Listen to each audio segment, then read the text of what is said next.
운명적인 만남, 운명적인 사랑 이런 말을 우리가 어디선가 이렇게 잊을만 하면 듣습니다. 그러니까 운명처럼 그 일이 일어난다고 하는 것인데, 되게 여러분은 운명을 믿으십니까? 되게 운명을 믿으세요?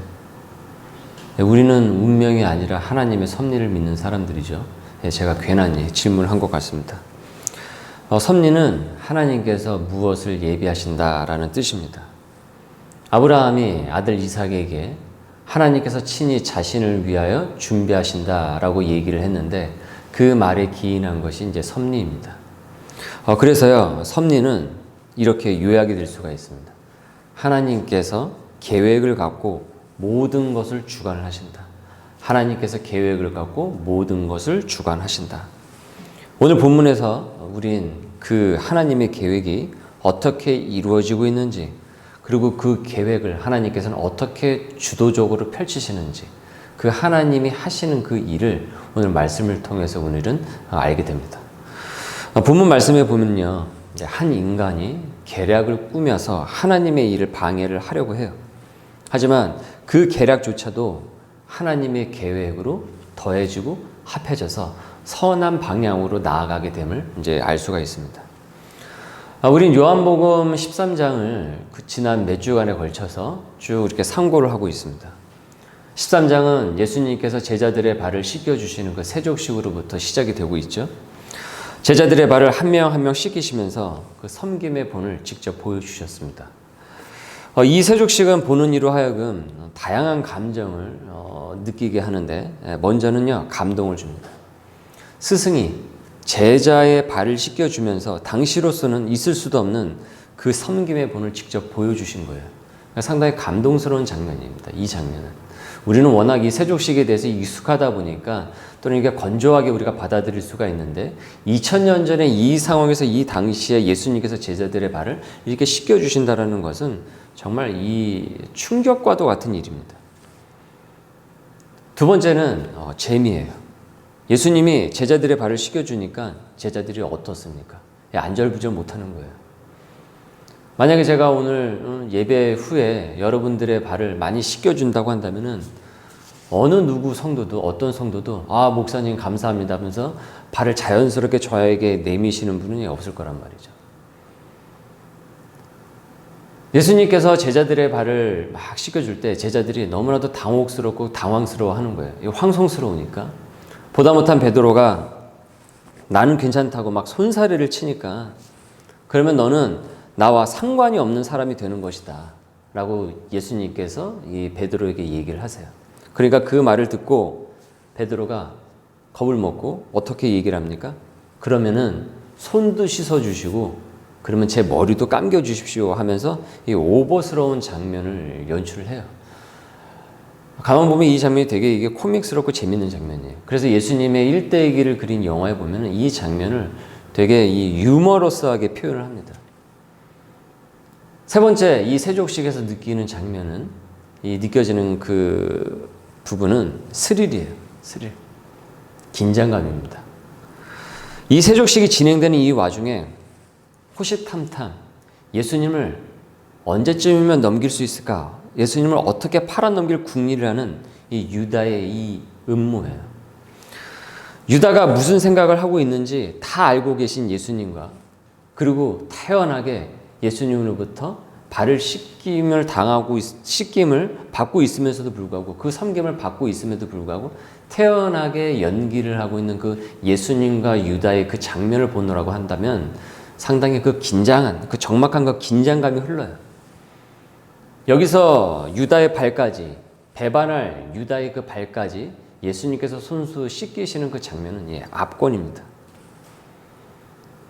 이 세족식을 다 마치시고요, 이제 예수님께서 제자들에게 이렇게 말씀을 하세요. 21절, 심령이 괴로워 증언하여 이르시되 내가 진실로 진실로 너에게 이르노니 너희 중 하나가 나를 팔리라.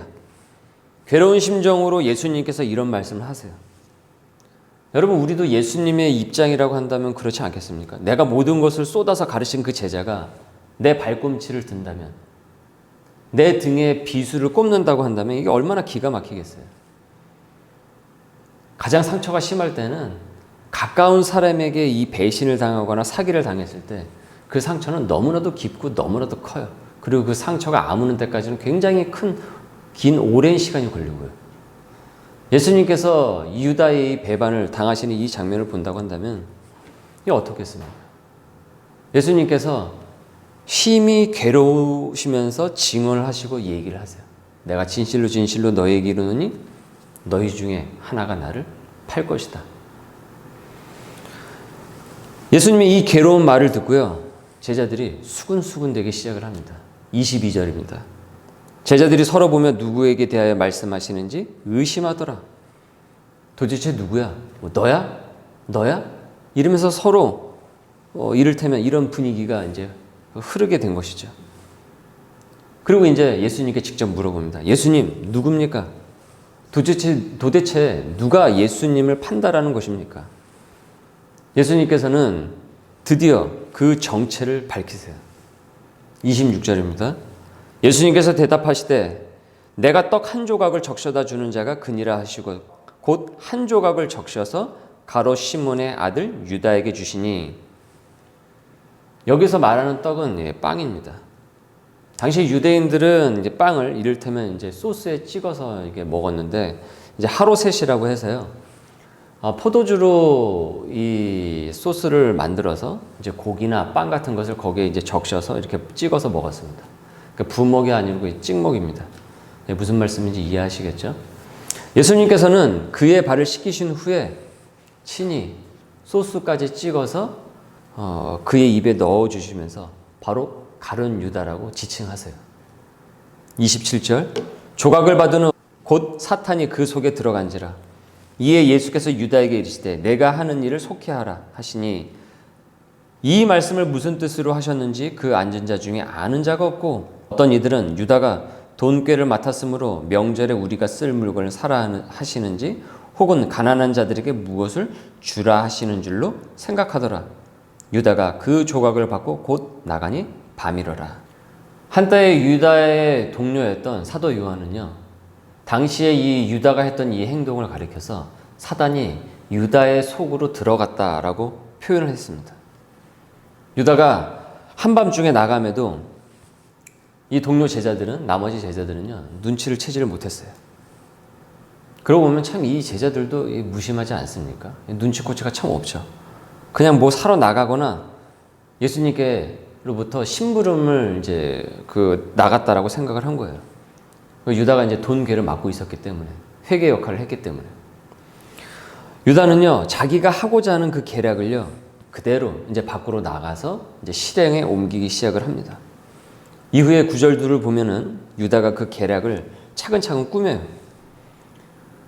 오늘 본문 말씀은요, 그 음모 계획을 적극적으로 실행을 하고 있는 유다와, 그리고 유다의 이 계획에 있어서 그대로 고스란히 그 계략에 의해서 당하고 있는 예수님이 보이고 있어요. 그리고 그 옆에서 눈만 멀뚱멀뚱한 게 뜬 채로 뭐가 어떻게 흘러가는지 눈치 없이 보고 있는 그 무심한 제자들이 동시에 같이 보이고 있습니다. 보기에 따라서 이렇게 유다에게 당하는 예수님을 보면은 어떻습니까? 이 바보처럼 보일 수가 있어요. 왜냐하면 당하고 살잖아요. 얻어맞고 사는 거잖아요. 제자로 삼아줘. 하늘나라 가외교육을 시켜줘. 그 다음에 뭐 먹여줘, 입혀줘. 또 발도 씻겨줘. 떡도 떼서 입에 넣어줘. 그런데 결국 돌아온 것은 무엇이었어요? 그 제자로부터 배신이었어요. 배신. 여러분, 이처럼 무능하고 바보 같은 그런 스승의 모습이 어디 있습니까? 그래서 이 장면만 보면요, 유다의 계략이 우위에 있는 것처럼 보여요. 예수님이 세워놓으신 그 계획을 넘어서는 유다의 계획이 훨씬 더 치밀하고 훨씬 더 정확하고, 그 유다의 계략이 예수 그리스도의 그 계획과 하나님의 그 계획을 마치 무참하게 짓밟는 것처럼 보일 수가 있다는 얘기예요. 그러니까 표면적으로만 보면 그렇게 볼 수 있습니다. 예수님은 유다에게 당했구나. 유다에게 뒤통수를 얻어맞았구나.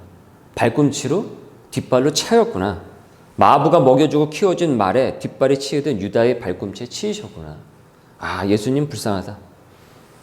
예수님이 그래서 유다에게 배신을 당해서 십자가를 지시게 된 거구나. 그러니까 측은하게, 그러니까 측은지신 예수님으로 바라볼 수가 있어요. 실제로요, 이렇게 예수님의 십자가를 해석하는 학자들이 역사적으로도요, 꽤 있었습니다. 이 장면을 그렇게 해석을 하는 사람이. 그러니까 나름 공부도 하고 대학 교수라는 사람들이 그런 식의 해석을 내놨어요. 그런데 여러분, 그런 해석은 이 구속사에 대한 이해가 전혀 없는 그런 무지한 해석입니다. 여러분, 이번에 램지어 교수가 위안부를 매춘으로 논문까지 발표를 해서 지금 문제가 굉장히 크게 되고 있어요.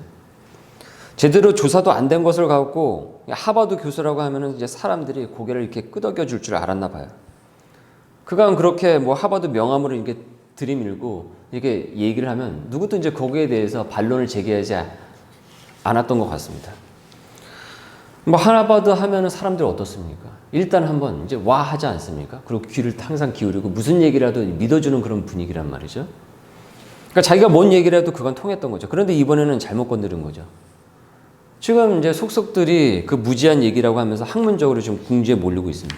근거도 약하고 또 인용도 불분명하고. 램지어 교수가 위안부를 그런 식으로 곡해를 하듯이 예수님의 십자가를 그렇게 곡해하는 해석들이 굉장히 많았어요. 그런 논문들도 있었고요. 그래서 정통신학은요, 이런 잘못된 곡해와 그것에 대한 그 논리에 대해서 끊임없는 게 투쟁을 해왔습니다. 신학적으로. 예수님의 십자가가 무엇인지 명확하고 바로잡기 위해서 얼마나 많은 그 역사적인 그 투쟁의 시간이 있었는지 몰라요. 여러분, 만약에 유다의 계략 때문에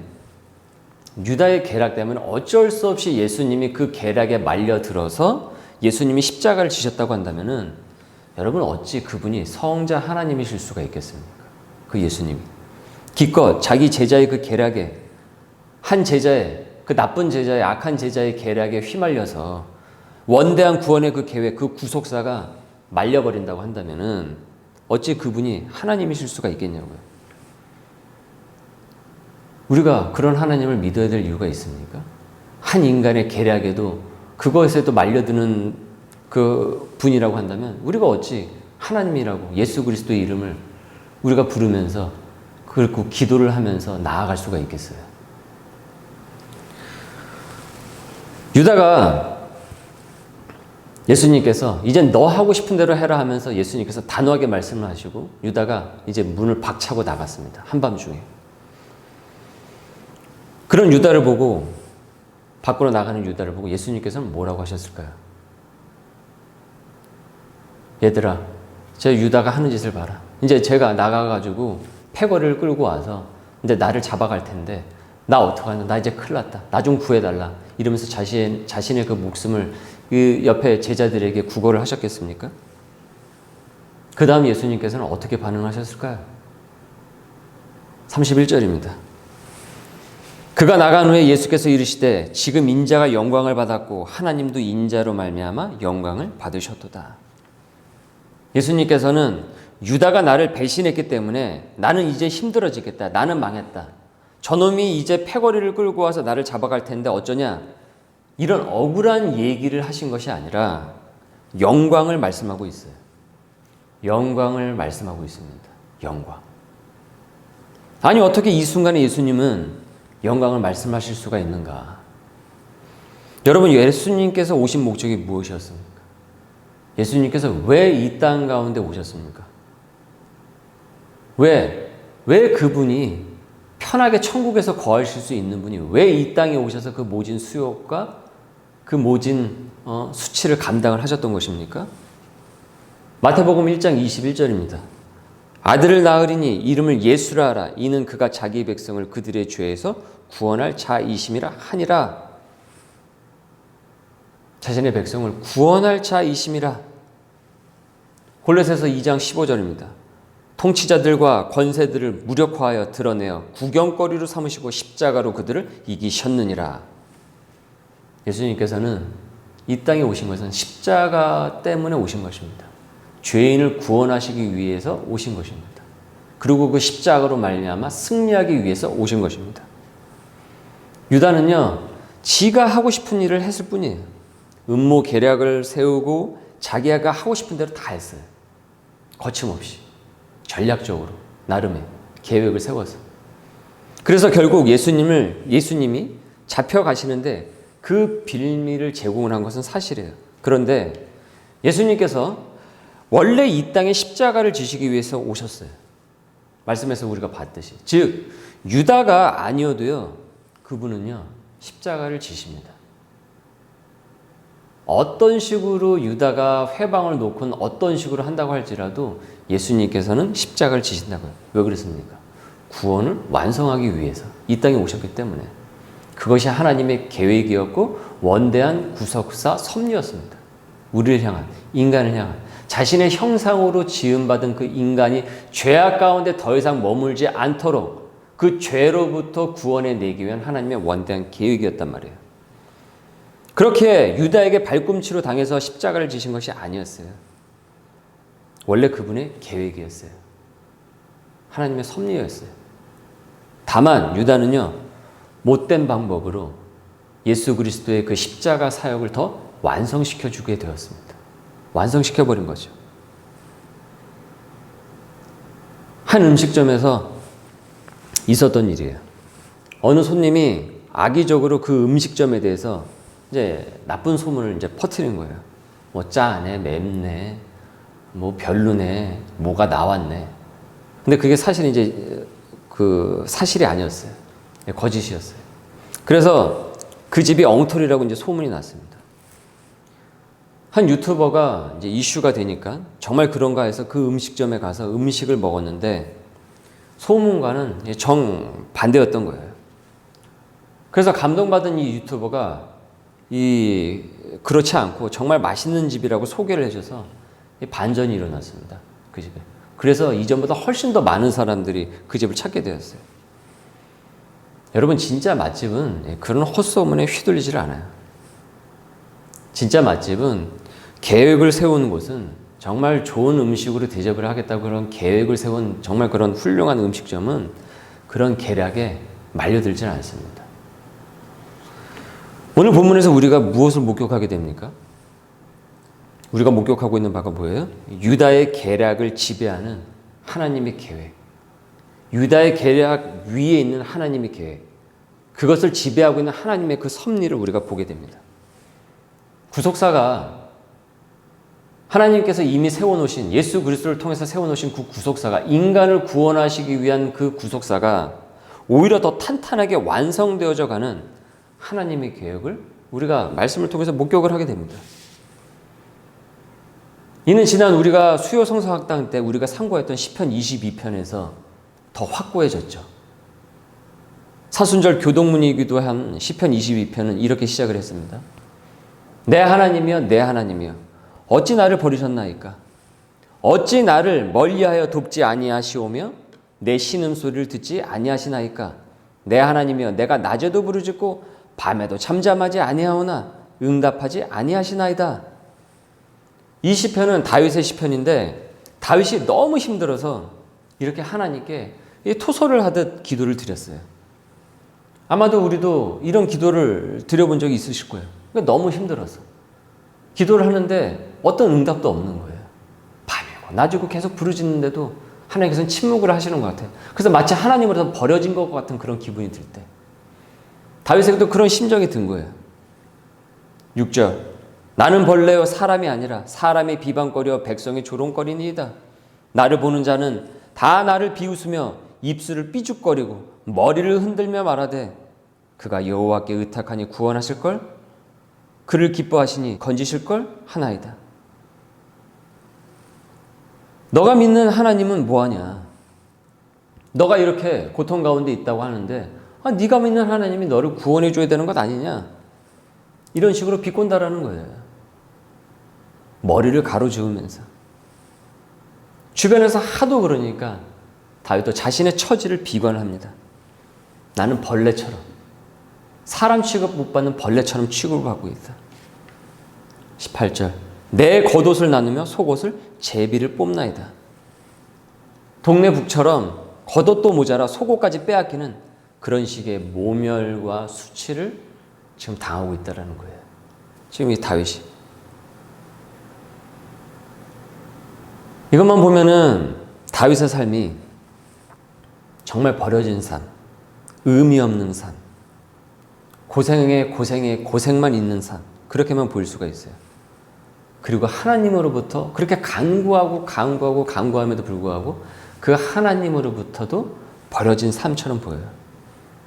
야, 너가 믿는 하나님은 뭐하냐? 너 이렇게 힘들어 하는데 너 왜 안 구해주냐? 주변에서 하도 그렇게 자꾸 들으니까 자기도 너무 힘들어요. 그래서 토설하죠. 내 하나님 어찌하여 나를 버리셨나이까? 내가 낮이고 밤이고 부르짖는데 왜 응답하지 않습니까? 저는 지금 임금 취급도 못 받고 있습니다. 이렇게 벌레 취급받고 있습니다. 막 우는 거예요. 지금 다윗이. 이 시편의 말씀을 통해서 보듯이. 다윗을 이렇게 피상적으로만 알면 다윗 하면은 딱 골리앗을 쓰러뜨린 장수로만 알고 있는데 그렇지 않습니다. 다윗도 우리처럼 똑같은 그와 같은 성정을 가진 그런 사람이었어요. 그런데 여러분, 다윗의 이 시편이요, 놀랍게도요, 예수님께서 십자가에 달리셨을 때 이 시편을 인용을 하시고 또 이 시편에서 언급된 일이 벌어지기도 합니다. 마가복음 15장 34절, 제9시에 예수께서 크게 소리 지르시되 엘리 엘리 라마 사박다니 하시니 이를 번역하면 나의 하나님 어찌하여 나를 버리셨나이까 하는 뜻이라. 다윗이 조롱과 모멸을 당했듯이 예수님께서도 십자가에 달리시고 조롱과 멸시를 당하십니다. 그리고 이 시편 22편에 나와 있는 이 구절을 인용하시면서 십자가상에서 외치세요. 네가 하나님인데 왜 십자가에 달리는 거냐? 너 하나님 맞냐? 이러면서 마치 다윗이 그와 같은 조롱을 당했듯이 예수님께서 십자가상에서 사람들로부터 그와 같은 조롱을 당합니다. 그리고는 예수님의 옷을 뺏어서 제비를 뽑으며 누가 갔나 내기를 해요. 군인들이. 요한복음 19장 24절, 군인들이 서로 말하되 이것을 찢지 말고 누가 얻나 제비 뽑자 하니 이는 성경에 그들이 내 옷을 나누고 내 옷을 제비 뽑나이다 한 것을 응하게 하려 함이로라. 응하게 하려 함이로라. 다윗은 그저 힘들어서 내뱉은 성토의 그 기도가 무려 1000년 후에 예수님께서 십자가의 참혹한 고통을 묘사하는 시편으로 인용이 되고요. 그 일이 또 벌어지고 있어요. 제비를 뽑아서 옷을 나누지 않습니까? 여러분, 다윗이 무슨 예지력을 갖고 있어서 1000년 후에 벌어질 것을 미리 예상하고 이 시편을 남겼겠습니까? 그걸 예상하고 이렇게 딱 맞춰가지고 이렇게 나의 하나님 어찌하여 나를 버리셨나이까? 이걸 예상하고 이 성토의 기도를 기록을 한 거예요. 그냥 너무 힘들어서 그 삶이 너무나도 고통스럽고 괴로워서 성토의 기도를 드린 거예요. 나의 하나님 어찌하여 저를 버리셨습니까? 제가 낮에도 밤에도 부르짖는데 왜 저한테 응답을 하시지 않습니까? 그러나 그 순간에 내뱉었던 그의 그 시편의 그 구절은 위대한 그리스도의 구원 사역을 위한 도구로 사용되어지고 있어요. 다윗은 그 당시에 몰랐습니다. 하지만 하나님께서는 이미 그의 섭리로서 계획을 하시고 그의 고통까지도 인도 가운데서 이끌어내셨어요. 그리고 시간이 흘러서 예수 그리스도께서 십자가에 돌아가시는 그 상황 가운데서 다윗의 시편이 다시 한번 건져 올려지게 되고 거기서 내뱉었던 그 일이 성취가 되는 그 구속사적인 연결고리가 쭉 진행이 되고 있습니다. 하나님의 계획과 하나님의 그 섭리가 어떻게 주관하고 있는지 이것을 우리는 성경을 통해서 보게 되는 거죠. 그렇게 다윗이 나의 하나님 어찌하여 나를 버리셨습니까? 내가 낮에도 부르짖고 밤에도 부르짖는데 어디에 계십니까? 할 때 사실 하나님께서는요 그의 삶을 주관하고 계셨던 거예요. 그의 삶을 이끌어내고 계셨던 거예요. 계획하고 계셨어요. 인도하고 계셨습니다. 치밀하고 정확하고 강렬하게 세밀하게. 다만 그 순간에 다윗은 하나님의 손길을 잠시 잊고 있었을 뿐인 거죠. 너무나도 힘드니까 하나님이 나와 함께 하시지 않는구나. 그렇게 생각을 하고 있었던 거예요. 그러나 하나님께서는 다윗의 삶과 함께 하고 계셨던 거예요. 그리고요, 결국 다윗은요, 그것을 깨닫게 됩니다. 그 순간에 하나님의 손길이 분명히 자신에게 미치고 있었다라는 것을 알고 있었어요. 깨닫게 돼요. 그래서 시편 22편의 그 후반부에 보면 이렇게 고백을 합니다. 22절, 내가 주의 이름을 형제에게 선포하고 회중 가운데서 주를 찬송하리이다. 여호와를 두려워하는 너희여 그를 찬송할지어다. 야곱의 모든 자손이여 그에게 영광을 돌릴지어다. 너희 이스라엘 모든 자손이여 그를 경외할지어다. 그는 곤고한 자의 곤고를 멸시하거나 싫어하지 아니하시며 그의 얼굴을 그에게서 숨기지 아니하시고 그가 울부짖을 때에 들으셨도다. 그가 울부짖을 때에 들으셨도다.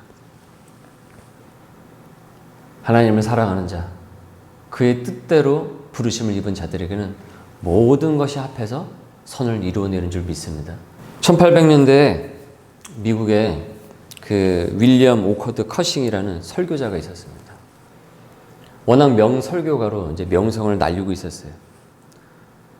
그러다가 어느 날 어떤 그 충격으로 인해서 성대 이상이 발생했는데 이 이상이 굉장히 심각해졌어요. 결국은 말을 제대로 할 수가 없는 거예요. 여러분, 목회자가 말을 제대로 할 수 없으면 어떻게 되겠습니까? 설교를 어떻게 할 수가 있겠어요? 큰일이죠. 그래서 결국 목사직을 내려놓았습니다. 눈물을 머금고. 도대체 왜 나에게 이와 같은 일이 일어난 것일까? 의구심이 하루에도 수없이 생겼지만 하나님의 뜻이 있을 것이라고 믿고 하나님의 뜻을 쫓았어요. 물론 쉽지는 않았어요. 그리고 대신 여러 시들을 남겼어요. 그 중에 이 눈에 아무 증거 아니 배워도 믿음만을 가지고서 늘 걸으며 이 귀에 아무 소리 아니 들려도 하나님의 약속 위에 서리라. 걸어가세 믿음 위에 서서 나가세 의심 버리고 걸어가세 믿음 위에 서서 눈과 귀에 아무 증거 없어도. 설교자로서 더 이상 단상에 설 수는 없었지만 대신 300여 편에 달하는 신앙시를 남겼고, 그리고 그 신앙시 중에 일부들은 곡조가 붙여져서 찬송가가 되었습니다. 그리고 지금도 세계 곳곳에서 그 신앙시가 곡조와 함께 어디선가 울려 퍼지고 있어요. 그분의 설교를 기억하고 있는 사람은 거의 없어요. 하지만 그 신앙시는 매주마다 어디선가 매일매일 세계 어디선가 불려주고 있어요. 오늘 예배를 통해서도 불려졌듯이 우리 교회에서요. 코로나가 한창 기승을 부릴 때, 하필이면 한창 그 기승을 부릴 때, 그때 소명교회 공동체가 이곳에서 이제 결성이 되었습니다. 세상적인 시각으로 보면 최악의 때죠. 그러나 하나님의 부르심을 입은 소명자들의 그 관점에서 본다고 한다면 소명으로 부르심은 최선의 때인 줄 믿습니다. 최고의 때인 줄 믿습니다. 그간 코로나로 저와 여러분도 잘 알다시피 그 여러 가지 그 굴곡을 넘으면서도 우 목사는 지금 우리 소명의 공동체에 끊임없이 그 하나님의 소망에 대해서, 하나님의 그 인도와 소망에 대해서, 그 섭리에 대해서 계속 선포를 했습니다. 여러분, 제가 무슨 강심장이라서, 제가 강골이라서, 제가 맷집이 강해서 그런 게 아니에요. 하나님의 섭리와 인도를 믿기 때문에, 하나님의 계획하심을 믿기 때문에 선포한 것입니다. 오늘 교동문, 우리가 봉독한 교동문 무엇이라고 우리가 고백을 했습니까? 시편 42편 11절, 내 영혼아 내가 어찌하여 낙심하며 어찌하여 내 속에서 불안해하는가. 너가 불안해하는 것이 다른 것에 소망을 두었기 때문이 아니던가. 그러니 너는 하나님께 소망을 두라. 나는 그가 나타나 도우심으로 말미암아 내 하나님을 여전히 찬송하리로다. 여러분, 유다의 계략은요, 오히려 예수님의 십자가 사역을 완성을 시켜나가는 방향으로 나아갔습니다. 다윗의 그 기도가 십자가에서 오히려 더 크게 울려 퍼졌고 그리스도의 십자가를 더욱더 고결하게, 고귀하게, 그리고 이후에 있을 부활을 예비하는 그와 같은 시편이 되었습니다. 오늘 이 말씀을 통해서 우리에게 주시는 그 메시지가 무엇입니까? 하나님의 그 계획과 섭리가 동일하게 우리의 삶 가운데서도 지금 이 순간에 작용하고 있다는 것입니다. 하나님의 계획과 그 섭리가 우리의 삶을 지배하고 이끌어내실 줄 믿습니다. 우리 오늘 말씀을 상고하시면서 함께 같이 기도하도록 하겠습니다.